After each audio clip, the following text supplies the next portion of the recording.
Global poverty revisiting using 2021 PPP and new data on consumptions.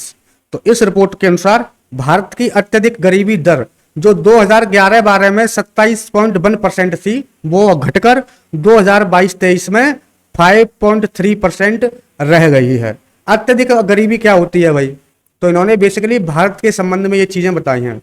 तो अत्यधिक गरीबी में आपको कहूं कि विश्व बैंक के अनुसार, जो परिभाषा विश्व बैंक ने दी है, उसके अनुसार यदि कोई व्यक्ति $3 से कम कमा रहा है तो वो व्यक्ति गरीब है। $3 का मतलब होता है लगभग 250 रुपए। तो अगर आप 250 रुपए नहीं कमा पा रहे हैं तो आप गरीब हैं। क्लियर हुआ? अब मैं बात करूं कि भारत में कौन कौन से ऐसे स्टेट्स हैं जहां पे सबसे ज्यादा गरीब रहते हैं। तो उनमें देखो, सबसे पहले तो है आपका यूपी, उसके बाद आपका महाराष्ट्र हो गया, आपका बिहार हो गया, आपका वेस्ट बंगाल हो गया और आपका मध्य प्रदेश हो गया। ये 5 राज्य ऐसे हैं जिनमें भारत के कुल 65% गरीब रहते थे, लेकिन अब ये आंकड़ा थोड़ा घटा है, इन्होंने इन चीजों को रिकवर किया है। तो अब 54% गरीब इन्हीं 5 राज्यों से आते हैं। ये आपको पता होना चाहिए।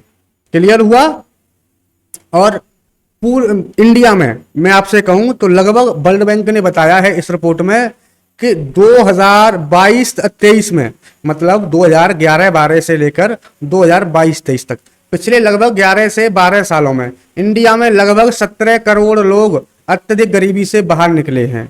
क्लियर हुआ? और आज भी ऐसा नहीं है कि अब इंडिया में गरीब बच्चे नहीं, आज भी मैं 2024 की बात करूं तो लगभग 5.4 करोड़ लोग भारत में अत्यधिक गरीब हैं, जो 250 रुपए भी नहीं कमा पा रहे हैं।